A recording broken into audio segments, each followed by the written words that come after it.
ఎన్నికలంటేనే వాడి వేడి. విమర్శలు లేకుండా నేతల ప్రసంగాలు ఉండవు, ప్రచారాలు సాగవు. సమస్య ఏదైనా ఈ సమయంలో ప్రత్యర్థులను మాటలతో దున్మాడాల్సిందే. ఈ రేసులో ఎవరికెన్ని మార్కులు పడ్డాయనే కంటే ఎవరు ప్రజల అటెన్షన్ తీసుకొచ్చారన్నదే ప్రశ్న. ఈ విషయంలో నాయకులు భిన్నమైన ఎత్తుగడలు వేస్తుంటారు. మరి వారి పాచికలు పారుతున్నాయా? ఎన్నికల ప్రత్యేక బులెటిన్ రంగస్థలంలో చూద్దాం.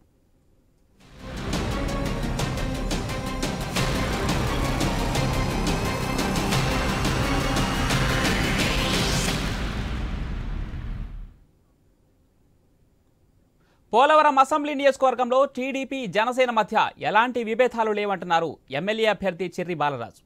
ఎన్డీఏ కూటమి అభ్యర్థిగా జనసేన నుంచి బాలరాజు బరిలో దిగుతున్నారు. పోలవరంలో ఎమ్మెల్యే తెల్లం బాలరాజు అంటేనే జనం భయపడిపోతున్నారని, నియోజకవర్గంలో అభివృద్ధి జాడే లేదని విమర్శలు చేశారు. అధికారంలోకి రాగానే పోలవరం నిర్వాసితుల సమస్యలను పరిష్కరిస్తామంటున్న జనసేన ఎమ్మెల్యే అభ్యర్థి చిర్రి బాలరాజుతో మా ఏలూరు ప్రతినిధి Bhargav face to face.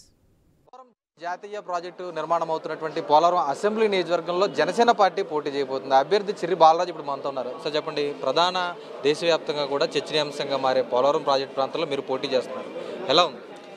Polavaram ముఖ్యంగా అది ఏజెన్సీ ప్రాంతం, ప్లస్ అక్కడ కేంద్ర ప్రాంతంగా అక్కడ పోలవరం ప్రాజెక్టు ఉంది.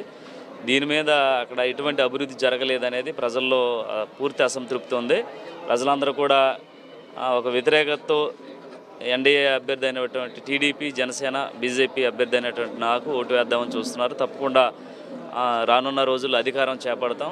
మేము అధికారం చేపట్టిన వెంటనే ఏదైతే అభివృద్ధి కార్యక్రమాలు ఉన్నాయో అవన్నీ కూడా రోడ్లు కానీ, మంచినీరు కానీ, అలాగే విద్య కానీ, వైద్యం కానీ ఇటుపై ప్రత్యేక దృష్టి సారించి మా నియోజకవర్గం సస్యశ్యామలంగా అయ్యే విధంగా, అలాగే పోలవరం ప్రాజెక్టు త్వరితగతిన ఏదైతే చంద్రబాబు నాయుడు గారు ముఖ్యమంత్రిగా ఉన్న హయాంలో 75% అక్కడ పనులు పూర్తి చేయడం జరిగింది. ఈ 5 ఏళ్లలో కనీసం మట్టిని సమకూర్చుకోవడం తప్ప అక్కడ చేసిన పని ఏమీ లేదు. అలాగే మళ్ళీ చంద్రబాబు నాయుడు గారు, పవన్ కళ్యాణ్ గారు, మోదీ గారి ఆధ్వర్యంలో తప్పకుండా దాన్ని ప్రారంభించి మా గిరిజన ప్రాంతం మొత్తం సస్యశ్యామలంగా చేయడానికి మేము అందరం ముగ్గురు నాయకులతో కలిసి, ఏదైతే జనసేన, బీజేపీ, టీడీపీ ముఖ్య నాయకులు, మండల నాయకులతో పాటు మేము ముందుకు వెళ్ళి భారీ మెజార్టీతో గెలుస్తాం. ఒక గిరిజనుడిగా మీకు జనసేన పార్టీ అవకాశం ఇచ్చింది, టికెట్ ఇచ్చింది. కానీ ఈరోజు తెలుగుదేశం పార్టీ ఈరోజు అడ్డంకులు సృష్టిస్తోంది. టీడీపీ అధినేత చంద్రబాబు వద్దే వాళ్ళు తమకు టికెట్ కావాలని పోరాటాలు చేశారు. ఇప్పటికీ మీ సమావేశాలు పెడుతున్నారు, ఎలా ముందుకు వెళ్తున్నారు? కలిసి వస్తారా? అంటే ఇప్పుడు పోటీ అనేది అన్ని పార్టీల్లో ఉందండి. మాది కూడా కామన్గా పోలవరం నియోజకవర్గం కూడా జరిగింది. కానీ ఫైనల్ చేశారు కాబట్టి ఇక నుంచి టీడీపీ క్యాడర్ కానీ, బీజేపీ క్యాడర్ కానీ మాతో కలిసి ప్రయాణం చేస్తారు. ఎందుకంటే పొత్తు ధర్మం కాబట్టి, పొత్తులో భాగంగా ఏ నియోజకవర్గంలో ఎవరికి ఇచ్చినా సరే అక్కడ ఉన్నటువంటి 3 పార్టీ నాయకులు కలిసి పనిచేసి అక్కడ నెగ్గించుకోవాలి. ఆ పొత్తు ధర్మం ఎవరైనా పాటిస్తారు, కానీ దాన్ని కామెంట్ చేయడానికి ఏం లేదండి. ముగ్గురు నాయకులతో కూడా మేము కలిసి ప్రయాణం చేస్తాం. ఈరోజు అధికార వైఎస్ఆర్ కాంగ్రెస్ పార్టీ చెందినటువంటి ఎమ్మెల్యే 4 సార్లు మేము గెలిచాం, మరోసారి కూడా తమ భార్య ఎవరైతే తెల్లం రాజ్యలక్ష్మి ఉన్నారో గెలవబోతున్నాం అంటున్నారు. ఎలా ఉంది మీకు పోటీ? ఎలా ఉంది అంటే వైసీపీ నాయకులందరూ కూడా ఒకటే అనుకుంటున్నారు, ఏదో డబ్బులు ఇచ్చేసి ఓట్లు కొనేసి రేపు చేద్దాం అనుకుంటున్నారు. అది ప్రజల్లో ఏమాత్రం లేదు. ఈరోజు మా ఏజెన్సీ గ్రామాలు నేను క్యాంపింగ్ చేస్తుంటే చాలా దారుణమైన పరిస్థితి ఉంది. కొంతమంది బాలరాజు గారు అనేసరికి కొట్టడానికి కూడా వచ్చే పరిస్థితి అక్కడ ఏర్పడింది. అంటే ఏ బాలరాజు అంటే ఆ బాలరాజు పేరు వింటేనే అక్కడ చాలా వ్యతిరేకత ఉంది. అది ప్రజానికానికి అందరూ కూడా తెలుసు.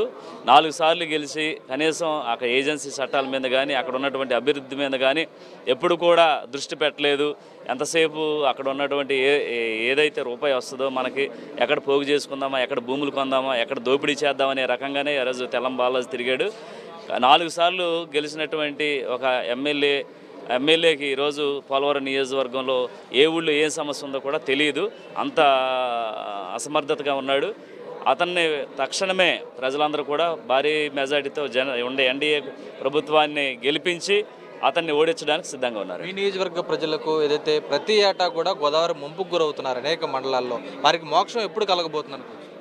వెంటనే మేము ప్రభుత్వం వచ్చిన వెంటనే కేంద్ర ప్రభుత్వం కూడా మాకు సహాయ సహకారాలు అందిస్తుంది కాబట్టి కేంద్రం నుంచి వచ్చేటువంటి నిధులు ఏవైతే ఉన్నాయో వాటిని త్వరితగతిన ఏదైతే సీజన్ వర్షాకాలం వచ్చేసరికి వారికి అక్కడ ఉన్నటువంటి కాంపోజిషన్ కానీ, వారి ఇళ్ల నిర్మాణ వ్యవస్థ కానీ, అలాగే వాళ్ళకి కావాల్సినటువంటి భూమి సదుపాయంగా ఇవన్నీ కూడా తక్షణమే ప్రభుత్వం వచ్చిన వెంటనే వారికి కల్పించి వారిని అక్కడి నుంచి తరలించే దిశగా మేము అడుగులు వేస్తాం. అలాగే వారు స్వచ్ఛందంగా మా పోలవరం మండలంలో ఉన్నటువంటి కొన్ని గ్రామాలు 3 గ్రామాలు కుకునూరు, వేలేరుపాడు, పోలవరం మండలాల్లో ఉన్నటువంటి నిర్వాసితులకి ఏదైతే వారు కాంపోజిషన్ ఇస్తే వారిని అక్కడి నుంచి బయటకు వెళ్తాం, మమ్మల్ని ఇక్కడ చావగొడుతున్నారనే ఒక నినాదంతో ఉన్నారు. తప్పకుండా మా ప్రభుత్వం వస్తే వెంటనే వారికి న్యాయం జరిగే విధంగా ముందుకెళ్తాం.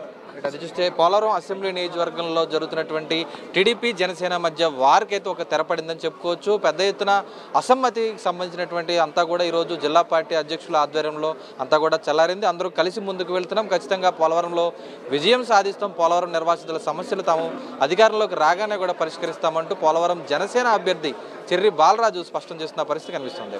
కెమెరా పర్సన్ మధుతో భార్గవ్, ఐ న్యూస్, ఏలూరు జిల్లా నుంచి.